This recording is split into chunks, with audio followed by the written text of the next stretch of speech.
I was 18 years old when I got married. I belonged to a very conservative family, a Baloch family, where good daughters never say no to their parents. My father wanted me to get married, and all I said was, if that makes you happy, I'll say yes. And of course, it was never a happy marriage. Just about after 2 years of getting married, about 9 years ago, I met a car accident. Somehow my husband fell asleep and the car fell in the ditch. He managed to jump out, saved himself. I'm happy for him. But I stayed inside the car and I sustained a lot of injuries. The list is a bit long. Radius ulna of my right arm were fractured. The wrist was fractured. Shoulder bone and collarbone were fractured. My whole rib cage got fractured. But that injury that changed me and my life completely was the spine injury. Many people came to rescue. They gave me CPR. They dragged me out of the car. And while they were dragging me out, I got the complete transection of my spinal cord. Those 2.5 months in the hospital were dreadful. I was at the verge of despair. One day, doctor came to me and he said, well, I heard that you wanted to be an artist, but you ended up being a housewife. I have a bad news for you. You won't be able to paint again. Next day, doctor came to me and said, your spine injury is so bad, you won't be able to walk again. I took a deep breath and I said, it's all right. Next day, doctor came to me and said, because of your spine injury and the fixation that you have in your back, you won't be able to give birth to a child again. That day, I was devastated.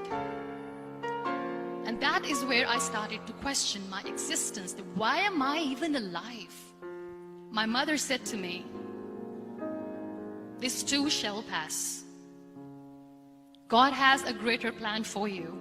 I don't know what it is, but He surely has.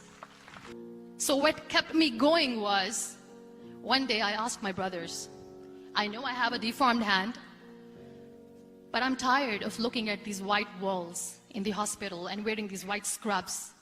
I'm getting tired of this. I want to add more colors to my life. I want to do something. Bring me some colors, bring me some small canvas. I want to paint. So the very first painting I made was on my deathbed, where I painted for the very first time. What an amazing therapy it was. Without uttering a single word, I could paint my heart out. I could share my story. People used to come and say, what lovely painting, so much color. Nobody could see the grief in it. Only I could. And that day I decided that I'm going to live life for myself. I am not going to be that perfect person for someone. I am just going to take this moment and I will make it perfect for myself. That I'm going to fight my fears. So I wrote down one by one all those fears. And I decided that I'm going to overcome these fears one at a time.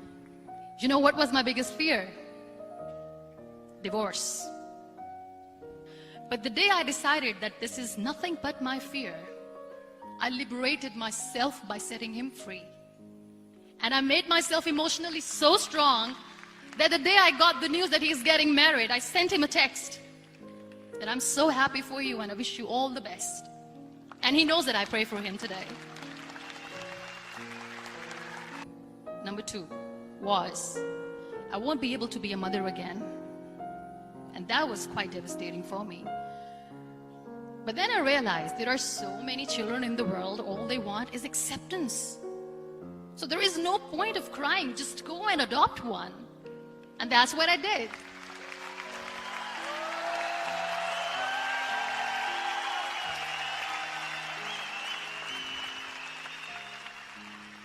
I gave my name in different organizations, different orphanages, and I waited patiently. 2 years later, I got this call from a very small city in Pakistan. I got a call and they said, are you Muniba Mazari? There is a baby boy and would you like to adopt? And when I say yes, I could literally feel the labor pain. I said, yes, yes, I am going to adopt him. I am coming to take him home. And that day, I was 2 days old, and today he's 6. You know, when you end up being on the wheelchair, what's the most painful thing? People think that they will not be accepted by the people because we, in the world of perfect people, are imperfects. So I decided to appear more in public. I started to paint. I have done a lot of modeling campaigns, different campaigns. I decided that I'm going to join the national TV of Pakistan as an anchor person. I became the National Goodwill Ambassador for UN Women Pakistan, and now I speak for the rights of women, children. I was featured in BBC 100 Women for 2015. I'm one of the Forbes 30 under 30 for 2016. We have this amazing fantasy about life. This is how things should work. This is my plan. It should go as per my plan. If that doesn't happen, we give up. I never wanted to be on the wheelchair. Never thought of being on the wheelchair. This life is a test and a trial, and tests are trials are never supposed to be easy. So when you are expecting ease from life, and life gives you lemons, then you make the lemonade, and then do not blame life for that, because you were expecting ease from a trial. It is okay to be scared. It is okay to cry. Everything is okay, but giving up should not be an option. They always say that failure is not an option. Failure should be an option, because when you fail, you get up, and then you fail, and then you get up, and that keeps you going.